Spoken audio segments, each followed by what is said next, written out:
እኛ በዚህ በምስሉ ላይ የምናየው ማን ነው? ሆነን 120 ቢሊዮን አሁን ልቀቅልን ወይም ደግሞ ወዳችሁና ፈቅዳችሁን የገባችሁበት ሰላም የዩቲዩብ ቻናላችን ቤተሰቦች እንዴት ቆያችሁልኝ? ዛሬም በሳምንታችን ተመልሰን መተናል ማለት ነው።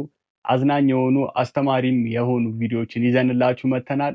ሐሳብ አስተያየታችንን እናስቀምጣለን ማለት ነው። እስከ መጨረሻው መከታተላችሁን እንዳትረሱ። አንድ አድራሻ ቢስ መዝሙር አለ። ከየት እንደመጣው ማይታወቅ አንድ ወልዳ ስሙን አበዛችው፣ አንድ ወልዳ ስሙን አበዛችው፣ አንዱ ሀገር ስትሄድ ኢየሱስ አለችው፣ ደሞ ስትሄድ አማኑኤል አለችው። ከየት እንደመጣ አይታወቅም። እግዚአብሔር ይወቀው። ወደ መጣበት ይሄድ። መጽሐፍ ቅዱሱ አላለው። ተሰማላችሁ? ኢየሱስ ክርስቶስ የሚለውን ይህ ሰው እንግዲህ ሁላችንም እንደሰማነው እናቶቻችን አንድ ወልዳ ስሙን አበዛችው በሚለው መዝሙር ሲሳለቅና እመቤታችን ቅድስት ድንግል ማርያም አንድ ልጇን አማኑኤል ኢየሱስ ብላ እንዳልጠራችው መጽሐፍ ቅዱስም እንዳላለ ነው ሲያስተምር ሲናገር የሰማነው። መጽሐፍ ቅዱስ ስለ ክርስቶስ ስም እናቱ ቅድስት ድንግል ማርያም እንደምትጠራው እውነት አልተናገረምን? እናቶቻችንስ ተሳስተዋልን? አልተሳሳቱ፣ ልክ ናቸው። እናታችን ቅድስት ድንግል ማርያም የወለደችው አንድ ነው። አንዱን ወልዳ ግን ስሙን አብዝተዋለች። ስሙን ደግሞ ያበዛችው መጽሐፍ ቅዱስን መሰረት አድርጋ ነው። ትንቢተ ኢሳይያስ ምዕራፍ 7 ቁጥር 14 ላይ ድንግል በድንግልና ትጸንሳለች፣ ወንድ ልጅም ትወልዳለች፣ ስሙንም አማኑኤል ትለዋለች ብላ ትጠራዋለች ነው። ስሙንም አማኑኤል ብላ ትጠራዋለች። ማነች የምትጠራው? ድንግል ማርያም። እንደዚሁ ሉቃስ ወንጌል ምዕራፍ 1 ላይ መልአኩ ቅዱስ ገብርኤል ወንድ ልጅ ትወልጃለሽ፣ ስሙንም ኢየሱስ ትይዋለሽ ነው ያላት። ስለዚህ አንድ ወልዳ ስሙን እንደምታበዛው ስሙን አብዝታ እንደምትጠራው መጽሐፍ ቅዱስ ይናገራል። የእናቶቻችን መዝሙር አድራሻ ቢስ አይደለም። ሁላችሁ ይህን መልእክት ሼር አድርጋችሁ ለሁሉም አድርሱት። ቃልዮት ያሰማል። እኔ ምን እንደምል አላውቅም። መዝሙራችንም ስብከታችንም ሙሉ ለሙሉ መጽሐፍ ቅዱሳዊ ነው የምንለው በምክንያት ነው። ቤተክርስቲያናችን ሁሉ ለሚመጣው ጥያቄ በሙሉ መልስ አላት የምንለው በምክንያት ነው። ዝም ብላችሁ እንደመጣላችሁ ትናገራላችሁ። ከዛ ጨብጫቢ ህዝብ አለ ይመጣል ይላል። በቃ ሰሚ ታገኛላችሁ፣ ትሞሉታላችሁ እያመጣችሁ። ስለዚህ አሁን ይሄ ዜማ ሳይሆን ወደ መጣበት የሚመለሰው አንተ ነህ ማለት ነው። ወደ መጣበት የምትመለሰው። ቴንክ ዩ። ይህን ፕሮፋይል ፒክቸር በተመለከተ ጥያቄ ስላለኝ ነው። ጥያቄ ደግሞ ለፕሮቴስታንት እህት ወንድሞች ነው። ስፈልግ ነበር ፕሮፋይል ላደረጋችሁ ልታደርጉ ላሰባችሁ ጥያቄ፣ አንደኛ በዚህ በምስሉ ላይ የምናየው ማን ነው? ኢየሱስ ክርስቶስ ነው ወይስ አይደለም? አይደለም ካላችሁ ማን እንደሆነ ብነግሩን። ሁለተኛ ደግሞ አይ ኢየሱስ ክርስቶስ ነው ካላችሁ ደግሞ ኢየሱስ ክርስቶስን የት አግኝታችሁ ወይም ደግሞ የት አይታችሁ ሳላችሁት? ምክንያቱም በኦርቶዶክስ ቤተክርስቲያን ያሉ ቅዱሳን ምስላትን በማይመለከታችሁ እየገባችሁ የት አይታችሁ ሳላችሁት ኢየሱስ ክርስቶስን፣ ድንግል ማርያምን፣ ቅዱሳኑን የት አይታችሁ ሳላችሁ ስትሉ ነበር። ታዲያ ዛሬ እናንተ ይህን ምስል ስትጠቀሙ እኛ ደግሞ መተን እንጠይቃለን፣ ኢየሱስ ክርስቶስን የት አይታችሁ ሳላችሁ? ሲቀጥል በኦርቶዶክስ ቤተክርስቲያን ውስጥ ያሉ የቅዱሳን ምስላትና የጌታን ምስላት ስተቹ ጣዖት አምላኪነት ከኢየሱስ ክርስቶስ ህብረት የሚለይ ወይም ደግሞ የኢየሱስ ክርስቶስን ነገር የሚሸፍን ስትሉ ነበር። ታዲያ ዛሬ እናንተ ይህን ምስል ስታደርጉ ኢየሱስ ክርስቶስን አይከልልባችሁም ወይ ነው? ምክንያቱም እኛን የምትጠይቁትን ጥያቄ እየጠየኳችሁ ያለሁት እሱ ነው። ስለዚህ ኢየሱስ ክርስቶስን መጋፋት አይሆንባችሁም ወይ? ጣዖት አምላኪነትስ አይደለም ወይ ነው? ይህንን ለእናንተ ጥያቄ አቅርቤያለሁ። ይህንን ጥያቄን በቅንነት እንደምትመልሱልኝ ተስፋ አረጋለሁ። ያለ ስድብ መልሱለት። ምንም ማብራሪያ አያስፈልገውም። ይህንን ምስል ፕሮፋይል ያደረጋችሁ ሰዎች፣ ይህንን ምስል ክሬት ያደረጋችሁ ሰዎች ከየት አምጥታችሁ ሳላችሁት? ምስሉ ላይስ ያለው ማን ነው? ኢየሱስ ነው ካላችሁ ከየት አይታችሁ ሳላችሁት ነው ጥያቄው። እንግዲህ መልሱለት። እግዚአብሔር አምላክ ሆይ ለቤተ ክርስቲያናችን መሳሪያ የሚሆንን 120 ቢሊዮን አሁን ልቀቅልን ወይም ደግሞ ስጠኝ። አልሰጥም ብሏል። እንት ብር ትፈልጋለህ? እኔ ብዙ ቢሊዮኖች ቢመጡልኝ ደስ ይለኛል። አሁን ቢሊዮን ሳይሆን የምትፈልገው ብር ንገር። እኔ አሁን 200 ሚሊዮን። ምን አልክ? እኔ ብዙ ብር እፈልጋለሁ። እግዚአብሔር ሰው እኔ ብዙ ሰዎችን መርዳት እፈልጋለሁ። አይኖ አሁን አንተ ብር የለም? አዎ ምንም የለኝም። አሁን ደሃ ነህ? አዎ ምንም የለኝም። ከዚህ ድህነት የማያስወጣ ብር አሁን ንገር፣ ቃል አውጣ። በቃ 50 ሚሊዮን ይሁን ለጊዜው። ትዳር ትፈልጋለህ? በጣም።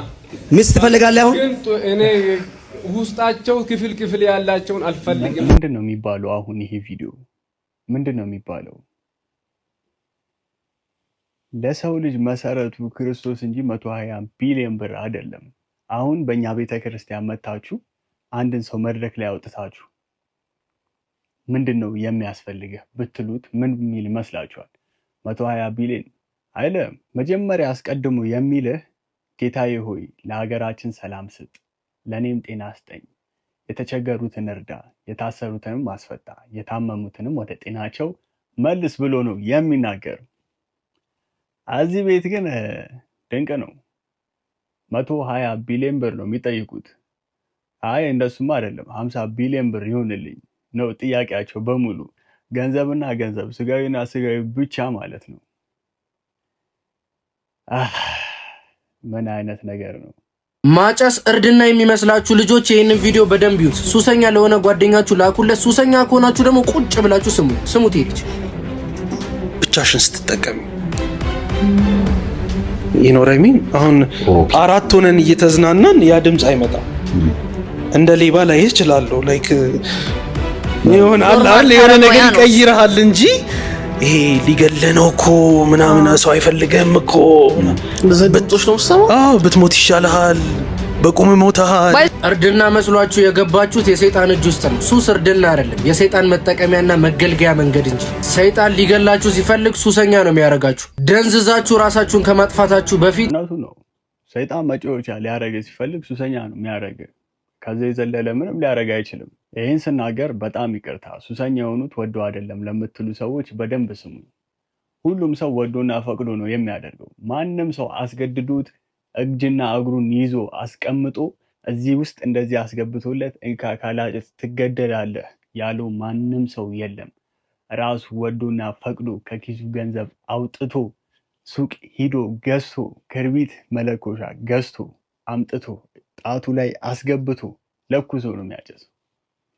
ወዶ አይደለም ጨንቆት ነው ምናምን። ሲጨንቅ ቤተክርስቲያን ሂድ። እሱ አይደለም መሸሸጊያ ቤተክርስቲያን ናት።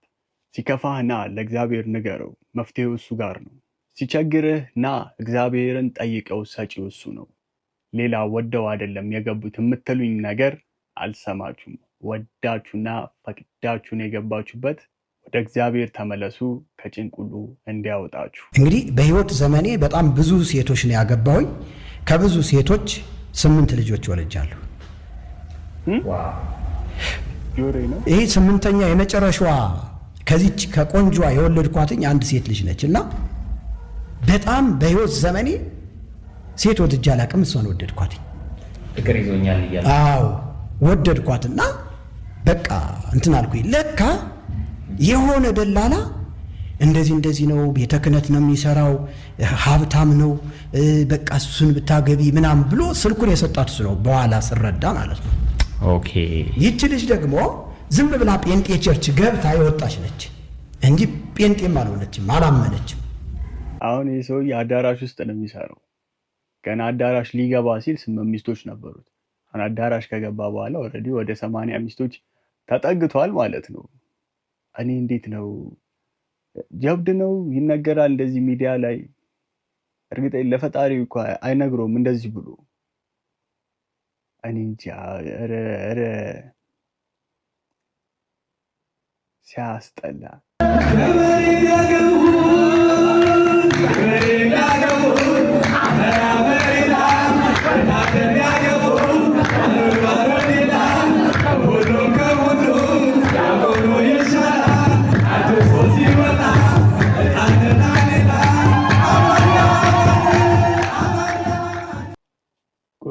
ቆይ እንመልሰው ድጋሚ። አልገባኝም እኔ እንዴ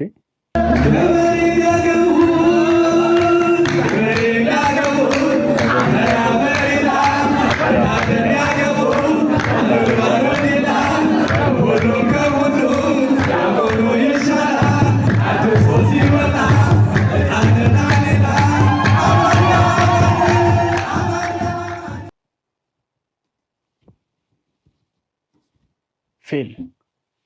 ይሄ ጭራሽ የቤተ ክርስቲያናችን መዝሙር አይደለም፣ ሊሆንም አይችልም። ሲቀጥል ኒንጃ እንዴት ነው ሀሳብ ለመስጠት ራሱ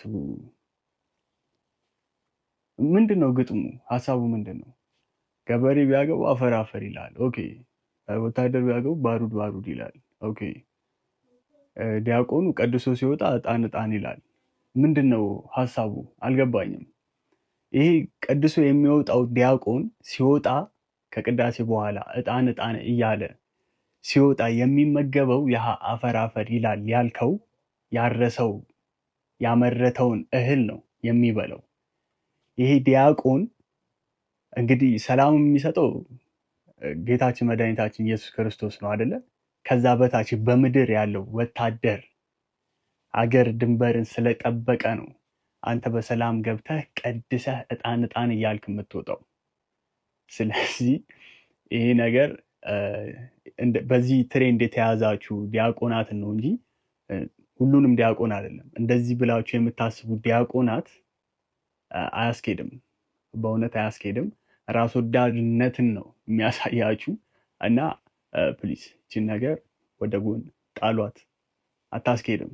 እሺ ተመልካቾቻችን፣ አሁን ደግሞ ወደ መጨረሻው ቪዲዮ እንገባለን ማለት ነው።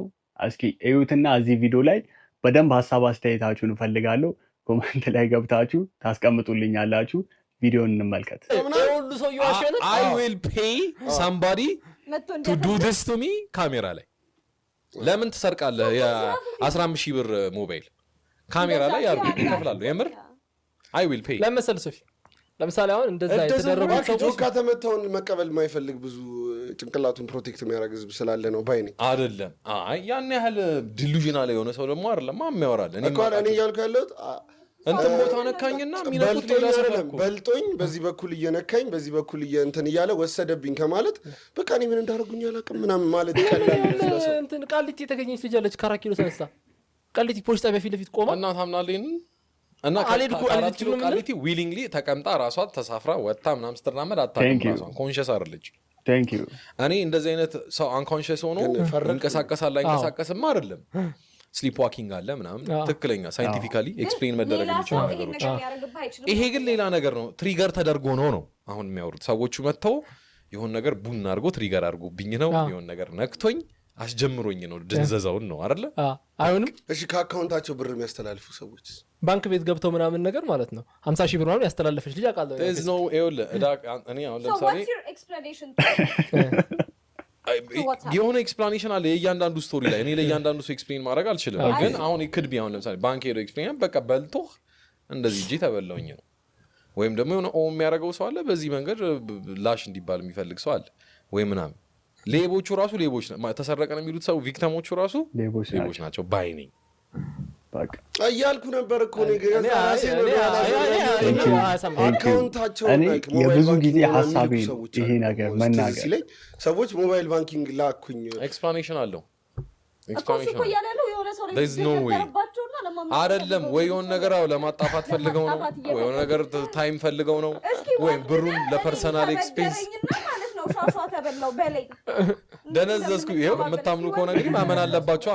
የሚያደርግ ሰው መጥቶ ዱቄት ነፍቶብኝ ከዛም በኋላ ሄጄ 500,000 አውጥቼ ሰጠሁት ቢል አንተ ዱቄት ታደርገዋለህ ሰውዬውን እንጂ አንተ አይዞህ አትለው። ኦኬ ይሄን አሁን ያልከውን ሲስተም ለብዙ ነገር መውጫ ሊጠቀሙት ይችላሉ። ግን ኮመንት ላይ ቢጽፉልን ደስ ይላል። ሊጠቀሙ ይችላሉ።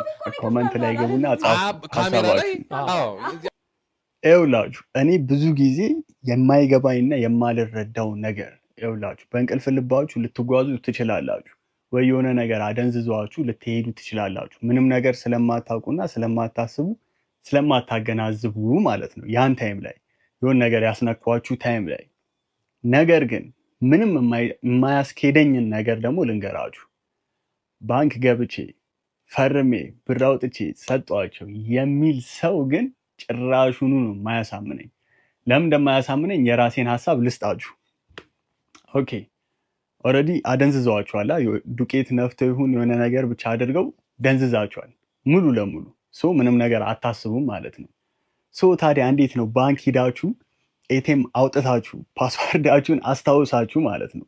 ኦልሬዲ ደንዝዛችሁ ከዛ ፓስዋርዳችሁን አስታውሳችሁ ኤቲኤም ውስጥ አስገብታችሁ ፓስዋርድ ጽፋችሁ የምትፈልጉትን የብር መጠን ጽፋችሁ አውጥታችሁ የምትሰጡት አያስኬድም። እሺ ፓስዋርድ ማስታወሱ ምናምን ተውት። በዚህ አይደለም እንደዚህ የምትፈርሙት አይደለ? ሂዳችሁ ባንክ ገብታችሁ ይሄን ያክል ብር ብላችሁ በፊደል በቁጥር ጽፋችሁ ፊርማችሁ ትዝ ብሏችሁ ምናምን ፊርማችሁ ይሄን ትክክለኛ የኔ ፊርማ ብላችሁ ፈርማችሁ ከዛ ተመልሳችሁ ሂዳችሁ መስኮት ላይ ወረፋ ጠብቃችሁ ምናምን ሰታችሁ ገንዘብ ስታወጡ ከዛ ወስዳችሁ ሌባውን አስታውሳችሁት ሌባውን ያደነዘዛችሁን ሰው አስታውሳችሁት ሂዳችሁ ምናምን ካብር ስትሉት አያስኬድም። ለማንኛውም የዛሬው የዩቲዩብ ቪዲዮአችን ይህንን ይመስል ነበር ማለት ነው። ፋሚሊዎቼ ከተመቻችሁ ላይክ እያደረጋችሁ ሀሳብ አስተያየታችሁን ኮመንት ላይ እየጻፋችሁ ሰብስክራይብ አድርጋችሁን እለፉ ማለት ነው። እናመሰግናለን። የምንለቃቸውን ቪዲዮዎች ኖቲፊኬሽን እንዲደርሳችሁ ደግሞ የደውል ምልክቷን ማብራታችሁ እንዳትረሱ ማለት ነው። እስከ ቀጣይ ሳምንት ቸር ያቆየን። እወዳችኋለሁ።